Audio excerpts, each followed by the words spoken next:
فائدہ کیا ہو رہا ہے؟ ہماری تو سیکیورٹی کمزور ہو رہی ہے، ہمارا امیج تباہ ہو رہا ہے، ہماری سافٹ پاور. یورپ ایک سمبل سمجھا جاتا تھا ہیومن رائٹس کا، اس غازہ کی وار نے ان کو ایکسپوز کر ان کی اصلیت جو ہے وہ دنیا کے سامنے لا کر رکھ دی ہے، اور ان کے اپنے لوگ نکلے ہوئے ہیں. اور آپ ایک ایک حکومت کا حشر دیکھیے وہاں پر کیا ہو رہا ہے. برطانیہ اور جرمنی اور فرانس اور ایک ایک گورنمنٹ دیکھ لیجئے، سارے جو لیڈران تھے G7 کے وہ سارے ان کے پاپولیرٹی ختم ہو چکی ہے. تو اسی لیے یہ بہت بڑی تبدیلی ہے. اگر یورپ یہ فیصلہ کرنے جا رہا ہے جو کہ وہ کرنے جا رہا ہے، اور میں نے آپ کو بتایا کہ یورپ مجبور ہو چکا ہے، اس کے پاس کوئی آپشن نہیں ہے اس ڈوبتے جہاز میں مزید کھڑا ہونے کا. تو یہ اسرائیل کا ایک اور فرنٹ کے اوپر اس کا بہت مطلب ایک پلر، اگر اس کے 2-3 پلر تھے تو ایک پلر اب اس میں سے مکمل طور پر نکلنے جا رہا ہے. اسرائیل یورپ کے بغیر کسی طور پر سروائیو نہیں کر سکتا. تو آنے والے جو دن ہیں وہ اسرائیل کے فیوچر کے حوالے سے، اسرائیل کے سروائیول کے حوالے سے اور زیادہ امپورٹنٹ ہے. اور یہاں پر فلسطین اور اس کے اتحادیوں کی اتنی قربانیوں کے بعد یہ سب سے بڑی فتح ہے کہ وہ اسرائیل کو آئسولیٹ کرنے کے اندر کامیاب ہو گئے ہیں. وہ اسرائیل کو جو کہ ویسٹ کا ایسٹ تھا، اس کو ویسٹ کی لائبلٹی بنانے کے اندر کامیاب ہو گئے ہیں. اسرائیل کو وہ پروٹیکٹ اس لیے کرتے تھے کہ اسرائیل ان کا ایسٹ تھا. اب فلسطین اور اس کے اتحادیوں نے ایسی جنگ لڑی ہے کہ اسرائیل یہ جنگ جیت نہیں سکا، اور جنگ ڈریگ ہوتی چلی گئی اور یورپ کے مفادات میں نہیں لمبی جنگ. اس سینیریو کی وجہ سے ریزسٹنس نے اسرائیل کو ویسٹ کے لیے ایک بوجھ بنا دیا ہے. تو بوجھ کوئی نہیں اٹھا سکتا، ٹھیک ہے. ایسٹس تو سبھی لائک کرتے ہیں لیکن بوجھ جو ہے وہ کوئی نہیں اٹھا سکتا. اس دنیا میں کوئی کسی کا جو ہے وہ سگا نہیں ہے. ابھی آج فرانس کے حوالے سے کیا خبر سامنے آئی ہے؟ فرانس کے جو فارن منسٹر ہیں وہ اسرائیل پہنچے ہوئے تھے، اسرائیل اور لیبنان کا وہ دورہ کر رہے تھے. وہاں پر یہ واقعہ ہوا کہ اسرائیلی جو فورسز ہیں وہ یروشلم کے اندر ایک چرچ ہے جو کہ فرانس کی آنرشپ کے اندر ہے، اس کے اندر داخل ہو گئی اور ویپنز کے ساتھ، اور وہاں کے جو پادری وغیرہ تھے ان کو جو ہے نا مطلب ڈیٹین کر لیا. فرانس کے فارن منسٹر جو اسرائیل کے اندر موجود تھے، جنہوں نے اس چرچ کا دورہ کرنا تھا، انہوں نے کہا کہ میں اس چرچ کے اندر نہیں جاؤں گا. یہ آج کا واقعہ اسرائیل میں ہوا ہے. تو اتنی بڑی تبدیلی ہے جو تمام لیولز کے اوپر. آپ دیکھیں ناروے کے ساتھ ان کا کیا معاملہ ہوا، ناروے کا کیا ان کی کشیدگی ہوئی، فرانس نے ان کی کمپنیز کو بین کیا. کتنی بڑی ویسٹ اور اسرائیل کے درمیان جو خلیج ہے وہ بڑھتی چلی جا رہی ہے. اچھا، اور دوسری بات یہ ضرور ذہن میں رکھیں کہ جو ٹرمپ والا معاملہ ہے نا، اگر امریکنز نے بائیڈن کو ریجیکٹ کیا ہے اس بنیاد کے اوپر کہ اس نے غازہ میں اسرائیل کو اس طرح سے سپورٹ کیا ہے، تو وہ ٹرمپ کو بھی ریجیکٹ کر سکتے ہیں. اصل بات تو امریکن ووٹرز ہیں نا، اور امریکن ووٹرز کے جتنے سرویز آئے ہیں اس میں میجورٹی آف امریکنز نے اس بات کو ریجیکٹ کیا کہ اسرائیل کو فنڈ کرنا چاہیے، اس بات کو ریجیکٹ کیا کہ اسرائیل کے لیے اپنی فوجیں بھیجنی چاہیے. تو ٹرمپ کے لیے یہ آسان نہیں ہے. اور جو بائیڈن کو وہاں کے لوگوں نے ریجیکٹ کیا ہے، امریکی عوام نے ریجیکٹ کیا اور جنگوں کے خلاف ووٹ دیا ہے، تو ٹرمپ بھی اگر بائیڈن کی پالیسی کو پرسو کرے گا تو وہ بھی جو ہے نا کوڑا دان کے اندر جائے گا جس طرح سے بائیڈن وہاں پر گیا. تو یورپ آپ دیکھیے یہ ہسٹورک، اور یہ میں نے مختصراً آپ کے سامنے رکھا ہے. یہ تو اتنی بڑی بات ہے، یعنی پوری دنیا ہی پھر بدلنے جا رہی ہے. اگر یورپ اس ٹرائیو سے نکلنے جا رہا ہے، اور جو کہ نکلنا اس کی مجبوری ہے، تو دنیا تو بدلنے جا رہی ہے. اور اسرائیل کی ایک اور پلر جو ہے وہ یہاں پر ٹوٹ رہا ہے آپ کے آنکھوں کے سامنے. اور جو یہ جنگ بڑھے گی اسرائیل کے اتحادیوں کے لیے اس کے ساتھ مزید چلنا بہت مشکل تر ہوتا چلا جائے گا. ایران حملہ کرنے جا رہا ہے اور خبر یہ سامنے آ رہی ہے کسی بھی وقت یہ حملہ ہو سکتا ہے، اور دنیا بھر کا میڈیا اس حوالے سے رپورٹ کر رہا ہے. حالانکہ ایران نے کوئی ٹائم لائن نہیں دیا ہے، اور نہ ایران سے یہ خبر ہے کہ وہ میزائل اٹیک کریں گے، کب کریں گے، کس طرح کریں گے، یہ بھی نہیں بتایا. لیکن دنیا بھر کا میڈیا رپورٹ کر رہا ہے امریکی جنگی طیارے وہاں پر پہنچ رہے ہیں، اور خبر یہ ہے کہ اسی ویک کے اندر یہ حملہ جو ہے وہ کسی بھی وقت ہو سکتا ہے. اب ناظرین جو اسرائیلی میڈیا سے رپورٹ سامنے آ رہی ہیں، ذرا ایک ہیڈ لائن دیکھیے. A decisive day is coming and Iran is expected to attack Israel soon. Israeli media بتا رہا ہے کہ ایک فیصلہ کن دن آ رہا ہے اور ایران اسرائیل کے اوپر حملہ کرنے جا رہا ہے. اور یہ بات بالکل واضح ہے کہ یہ والا جو ایرانین اٹیک ہوگا یہ تو پھر بالکل ایک بڑی جنگ کا آغاز ہوگا. جو پچھلا اٹیک تھا وہ بھی ایک بڑی جنگ کا آغاز تھا. اور وہ کیوں بڑی جنگ شروع نہیں ہوئی؟ کیونکہ آگے سے اسرائیل نے مطلب لو انٹینسٹی والا حملہ کیا. اگر وہ ہائی انٹینسٹی والا حملہ کرتا تو ظاہری بات ہے بڑی جنگ وہاں پر شروع ہو جاتی. تو وہ تو اسرائیل نے ایک کمزور حملہ کیا. تو اب کی بار تو پھر ظاہری بات ہے سینیریو بالکل مختلف. اگر اب ایران اٹیک کرتا ہے تو یہ ایک بڑی جنگ کا آغاز ہوگا. اور اسرائیلی میڈیا یہ کہہ رہا ہے کہ ایک فیصلہ کن دن آ رہا ہے. اور ایران بہت جلد اسرائیل کے اوپر حملہ کرنے جا رہا ہے۔ اسی درمیان ناظرین خبر یہ بھی آ رہی ہے کہ اسرائیل نے $5.2 بلین کی ڈیل اس وقت کی ہے جنگی طیاروں کے لیے۔ Israel inks $5.2 billion deal with Boeing to acquire 25 F-15 war plane, 25 F-15 طیارے اسرائیل خریدنے جا رہا ہے۔ مزید سینکڑوں جنگی طیارے اسرائیل کے پاس آلریڈی موجود ہیں۔ مطلب یہ بات سمجھ سے بالاتر ہے۔ آپ دیکھیے کہ کس بڑی جنگ کی تیاری یہاں پر ہمیں نظر آ رہی ہے، کتنا بڑا ملٹری بلڈ اپ ہمیں یہاں پر نظر آ رہا ہے۔ امریکہ ایک تو ڈائریکٹلی اپنے ایسٹس یہاں پر بھیجتا چلا جا رہا ہے۔ مطلب سب سے زیادہ اگر امریکہ کے اس وقت ملٹری اور اس کے ایسٹس اور اس کی مشینری اگر ڈپلائیڈ ہے دنیا کے کسی ریجن میں تو وہ مڈل ایسٹ ہے۔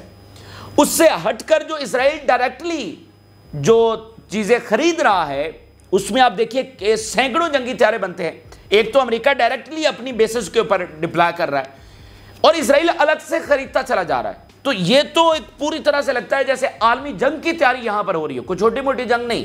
جس لیول کا اسلحہ خریدا جا رہا ہے اور ڈپلائی کیا جا رہا ہے مڈل ایسٹ کے اندر، تمام وار شپس، ان کے ایئر کرافٹ کیریئر، ان کے سب میرینز اور ان کے جنگی طیارے، ان کے ٹروپس، وہ سارے کے سارے یہاں پر ڈپلائی کیے جا رہے ہیں۔ تو ایک بھیانک جنگ کی جیسے تیاری کی جا رہی ہو۔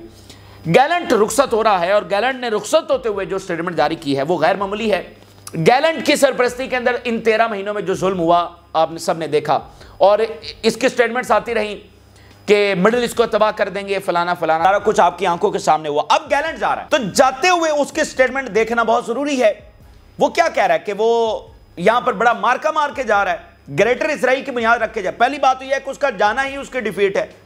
اگر وہ ایک وار ہیرو ہوتا تو پھر اس کو بھیجا کیوں جاتا؟ اچھا، گیلنٹ کا جانا ہی اس کے ڈیفیٹ۔ اب جاتے ہوئے وہ کیا سٹیٹمنٹ دے رہا ہے؟ 13 مہینے اس کی سرپرستی کے اندر جنگ چلی ہے اور یہ سیکنڈ ان کمانڈ ہے، نیتن یاہو کے بعد دوسری سب سے بڑی پرسنالٹی وہاں کی۔ ذرا دیکھیے، outgoing defence minister tells hostage families P M needlessly keeping troops in Gaza. Times of Israel لکھ رہا ہے گیلنٹ نے جاتے ہوئے کہا ہے کہ ہم نے بلا وجہ فورسز غازہ کے اندر رکھی ہوئی ہیں۔ غازہ میں اسرائیل اپنے وار گولز اچیو نہیں کر سکا ہے اور گیلنٹ کہہ رہا ہے کہ کوئی ضرورت ہی نہیں ہے کہ اپنی فورسز کو وہاں پر رکھا جائے کیونکہ ہم نے کچھ وہاں پر اچیو ہی نہیں کرنا، یعنی ابھی تک اچیو نہیں ہوا۔ اور وہ کہہ رہا ہے فی الفور فوجیں نکال لینی چاہیے، نیڈلیسلی، ایک ضرورت کے بغیر فوجیں ٹروپس غازہ کے اندر رکھے ہوئے ہیں۔ تو یہ 13 مہینے جنگ کی سرپرستی کرنے والے اسرائیلی ڈیفنس منسٹر کا رخصت ہوتے ہوئے یا ایکسپیل ہوتے ہوئے اس کا بیان ہے۔ تو آپ اندازہ کریے کہ کتنی بڑی ڈیفیٹ ہے جو اسرائیل کو یہاں پر اس کے کتنے بڑے ثبوت ہیں جو سامنے آ رہے ہیں۔ یعنی پہلے میڈیا، تھنک ٹینکس اور بہت سارے آفیشلز کے بیانات ہم آپ کے سامنے رکھ رہے تھے، اب اسرائیل کے سب سے بڑے آفیشل کا بیان آپ کے سامنے ہے۔ وہ کہہ رہا ہے کہ کچھ اچیو ہونے والا نہیں ہے ہمیں غازہ میں، تو ان کی وار پھر کیا رہ جاتی ہے؟ وہی ظلم رہ جاتا ہے جو جنگی طیاروں کے ذریعے وہ بمب سویلینز کے اوپر گرا رہے ہیں۔ آگے چلتے ہیں تو حزب اللہ کے بہت بڑے اٹیکس، اور حزب اللہ نے جو اناؤنس کیا کہ ہم اپنے حملے انکریز کرنے جا رہے ہیں اور وہ ہمیں پیس انکریز ہوتی ہوئی نظر آ رہی ہے۔ ہائفا کو نان سٹاپ اٹیک کیا جا رہا ہے، نان سٹاپ پچھلے 24 گھنٹوں سے ہائفا نان سٹاپ انڈر اٹیک ہے۔ نیول بیس، پاور سٹیشنز، وہیکلز، یہ ساری کی ساری اس وقت دوبارہ سے حزب اللہ کا نشانہ بنی ہے۔ Israeli army we monitored the launch of 50 rockets from Lebanon towards Haifa bay during the last اور ہائفا بے کے اوپر صرف 50 راکٹس جو ہیں وہ فائر کیے گئے۔ اس کے علاوہ الائکیم بیس ہے ہائفا کے اندر which contains the training camps affiliated with the northern region command of the enemy's army south of Haifa with the qualitative missile salvo۔ بہت ہی امپورٹنٹ بیس جو کہ ٹریننگ کیمپ بھی ہے اور ان کی ناردرن جو کمانڈ ہے ان کے ٹروپس بھی یہاں پر ہوتے ہیں۔ اس بیس کو کوالٹیٹیو میزائل نمبر 1 کیٹیگری کے جو ویپنز ہیں ان کے ساتھ کامیابی کے ساتھ ہٹ کیا گیا ہے۔ پھر buildings in Haifa hit in the last batch of rockets launch from Lebanon. Haifa کے اندر بلڈنگز ہٹ ہوئی ہیں، اسرائیلی میڈیا کنفرم کر رہا ہے۔ Fire fighting crews head to site of the rocket fell in Kiryat Yeam to extinguish fire in the number of vehicles۔ Israeli media بہت بڑی خبر یہ دے رہا ہے کہ نمبر آف وہیکلز کے اندر اس وقت آگ لگی ہوئی ہے۔ بلڈنگز کا ہٹ ہونا بالکل الگ چیز ہے، وہیکلز کا ہٹ ہونا سب سے مطلب ایک پریسائز حملہ اور سب سے زیادہ یہ خوف پیدا کرتا ہے کہ وہیکلز بھی ہٹ ہو سکتی ہیں، جو کہ مطلب انتہائی پرسائز ویپن کا کام ہے۔ ایک انتہائی جو جدید ترین ڈرونز ہیں یا جدید ترین جنگی طیارے ہیں وہ وہیکلز کو ہٹ کرتے ہیں۔ تو یہاں پر بہت ساری ایک نہیں کئی ایک وہیکلز حزب اللہ کے میزائلوں نے ان کو ہٹ کیا ہے, ان کے اندر آگ لگی ہوئی ہے, اور اسرائیلی میڈیا کہہ رہا ہے کہ ریسکیو ٹیمز اس طرف جا رہی ہیں. بہت بڑا اٹیک. پھر اگلا جو اٹیک ہوا ہے ہائفا میں جو نیول بیس ہے اسٹیلا مارس, یہ نمبر 2 نیول بیس ہے, اس کو کامیابی کے ساتھ, اور جو اسٹریٹجک لیول کی یعنی 2 بڑی بیسز ہیں جس میں سیکنڈ نمبر پر یہ ہے اسٹیلا مارس, اس کو جو ہے نا کامیابی کے ساتھ کوالٹیٹیو میزائلوں سے ہٹ کیا گیا ہے. اور اس کے علاوہ نمبر آف سیٹلمنٹس کو بوم کیا گیا ہے جس میں کریات شمونا اور بہت ساری المنارہ اور ادھر ادھر کی باقی سیٹلمنٹ شامل ہیں, ان کو اٹیک کیا گیا ہے. اس کے علاوہ damage to the infrastructure of the electricity grid in Kiryat Yam after rockets were fired from Lebanon which led to a power outage in the area. جو پاور سٹیشنز ہیں یعنی وہیکلز, بلڈنگز اور پاور سٹیشنز, یہ تمام کے تمام نشانہ بنے ہیں اور اس علاقے کے اندر بجلی غائب ہے. پھر gathering of Israeli forces in the settlement of Shomera, پھر دویب کے اندر اسرائیلی سیٹلمنٹس, ان کو نشانہ بنایا گیا ہے. تو یہ حزب اللہ کے تازہ ترین حملوں کی تفصیلات ہم نے آپ کے سامنے رکھی ہیں. اب ناظرین سب سے بڑا جو سوال ہے ٹرمپ کے حوالے سے, ٹرمپ آ گیا ہے اور دنیا بھر میں ابھی تک ڈسکشن جاری ہے کہ کیا ہوگا. دنیا تیسری عالمی جنگ کی طرف جا رہی ہے, ہم سب جانتے ہیں, لیکن کیا ٹرمپ کے آنے کے بعد کوئی دنیا میں تبدیلی آ سکتی ہے؟ کیا دنیا میں امن ہو سکتا ہے؟ کیا دنیا عالمی جنگ سے بچ سکتی ہے؟ یہ اس وقت کا سب سے بڑا سوال ہے. اور اگر ہم وہ ملک جنہوں نے مطلب جو امریکہ کے ساتھ اس وقت لڑ رہے ہیں, ان تمام کے بیانات میں یہ واضح ہے جس میں وہ ٹرمپ کو ایک امن کا پیغام اور یہی بات کر رہے ہیں. ایران کی سٹیٹمنٹ یہی جاری ہوئی ہے, وینزویلا, رشیا سب کی, اور ابھی چائنا کے جو پریزیڈنٹ کی پہلی سٹیٹمنٹ جاری ہوئی ہے, انہوں نے کہا we are ready to work with America and strengthen the relations. یہ انہوں نے مطلب اچھی بات ہے کہ ہم تیار ہیں امریکہ سے ورک کرنے کے لیے اور اپنے تعلقات کو مضبوط کرنے کے لیے. اور ایران کہہ رہا ہے اپنی رانگ پالیسی کو بدلیں اور امن کا یہ موقع ہے. تو عالمی جنگ سے بچنے کے لیے تمام ورلڈ لیڈرز یہ کہہ رہے ہیں کہ ٹرمپ کے پاس ایک آخری موقع ہے, وگرنہ دنیا تو پھر پوائنٹ آف نو ریٹرن کی طرف آلموسٹ جا ہی چکی ہے, لیکن ٹرمپ کے پاس ایک آخری موقع ہے. لیکن سوال یہ ہے کہ کیسے بچا جائے گا عالمی جنگ کی طرف, جب یوکرین کی جنگ اس لیول کے اوپر پہنچ چکی ہے, جب مڈل ایسٹ کی جنگ اس لیول کے اوپر پہنچ چکی ہے اور اسرائیل اس سے ہٹنے کے لیے کسی طور پر تیار نہیں ہے. تو ایک ہی راستہ ہے ناظرین عالمی جنگ سے بچنے کے لیے, اور وہ یہ ہے کہ یوکرین کے اندر نیٹو اپنی شکست تسلیم کرے اور مڈل ایسٹ کے اندر نیٹو پلس اسرائیل وہ اپنی شکست تسلیم کریں. اگر یہ دونوں اپنی شکست تسلیم نہیں کرتے تو جنگ نہیں رک سکتی اور دنیا عالمی جنگ سے نہیں بچ سکتی. تو سوال یہ ہے کہ کیا ٹرمپ نیٹو اور اسرائیل کو مجبور کر سکتا ہے؟ تو I doubt on his skills and his intentions کہ کیا ٹرمپ جو ہے وہ روک سکتا ہے اسرائیل اور نیٹو کو. تو یہ مطلب اصل سوال اگر آپ نے یہ پوچھنا ہے کہ کیا عالمی جنگ رک سکتی ہے, تو سوال پھر یہ پوچھا جائے گا کہ کیا ٹرمپ روک سکتا ہے اسرائیل اور نیٹو کو. تو یہ آپ اچھے طریقے سے جانتے ہیں کہ کیا وہ اسرائیل اور نیٹو کو یہاں پر سرنڈر کرنے پر جو ہے وہ مجبور کر سکتا ہے, کیونکہ یہاں پر ریزسٹنس کی شرطوں کے اوپر جنگ رکے گی اور اسرائیل کی ہار کے اوپر, اور وہاں پر یوکرین اور نیٹو کی ہار کے اوپر, یوکرین کو چھوڑیں نیٹو کی ہار کے اوپر جنگ رکے گی. تو مطلب نیٹو کیا پیچھے ہٹے گا اور ٹرمپ ان کو مجبور کر سکے گا.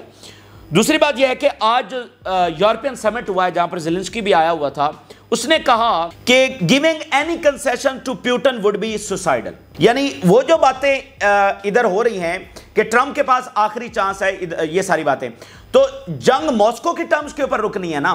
تو زیلنسکی کہہ رہا ہے کہ کوئی کنسیشنز نہیں دینی چاہیے پیوٹن کو, یہ سوسائڈل ہوگا یورپ کے لیے. یعنی وہ کہہ رہا ہے کہ بالکل یہ جنگ نہ روکی جائے. تو دیکھیں نا یہاں پر یہی تو مسئلہ ہے نا, پیوٹن نے بھی اس الیکشن سے پہلے یہی بات کی تھی کہ ٹرمپ کہتے ہیں کہ جنگ کو روکنا چاہیے, ہم بھی یہی کہتے ہیں, اور انہوں نے کہا تھا but the question is how, کہ کیسے روکا جائے. تو یہاں پر زیلنسکی کہہ رہے ہیں کہ پیوٹن کو کوئی کنسیشن نہیں دینا چاہیے. تو کیا یوکرین کی ٹرمز کے اوپر جنگ رکے گی؟ تو اس لیے سینیریو جو ہے وہ بہت کمپلیکس ہے. ایک ہی راستہ بچتا ہے کہ نیٹو اور اسرائیل اپنی غلطی تسلیم کریں, اپنی شکست کو تسلیم کریں اور اپنے گھمنڈ سے باہر آئیں. نہ یوکرین جنگ کی کوئی سینس بنتی تھی اور نہ یہاں غزہ میں اس جنگ کو اتنا پرولونگ کرنے کی کوئی سینس بنتی تھی. تو اپنی غلطی اور اپنی شکست دونوں کو تسلیم کیا جانا چاہیے, تو ہی دنیا ایک عالمی جنگ سے جو بچ سکتی ہے. اور رشیا سے خبر یہ بھی ہے کہ پیوٹن اور ٹرمپ کا پاسبلٹی ہے کہ کال کے اوپر بات ہو جائے. یہ رشیا کہہ رہا ہے پیوٹن اور ٹرمپ کی کال کے اوپر بات ہو سکتی ہے. یہ وہ جو ہے نا رشیا سے سٹیٹمنٹس جاری ہو رہی ہیں. تو یہ تازہ ترین اس وقت کی تفصیلات ہیں جو آپ کے ساتھ شیئر کی ہیں. آپ نے رائے ضرور آگاہ کریں. جن لوگوں نے چینل کو سبسکرائب نہیں کیا ان سے ریکویسٹ کریں گے کہ چینل کو ضرور سبسکرائب کر لیں تاکہ ہر آنے والی ویڈیو آپ تک پہنچ سکے. اجازت دیجیے, اللہ حافظ.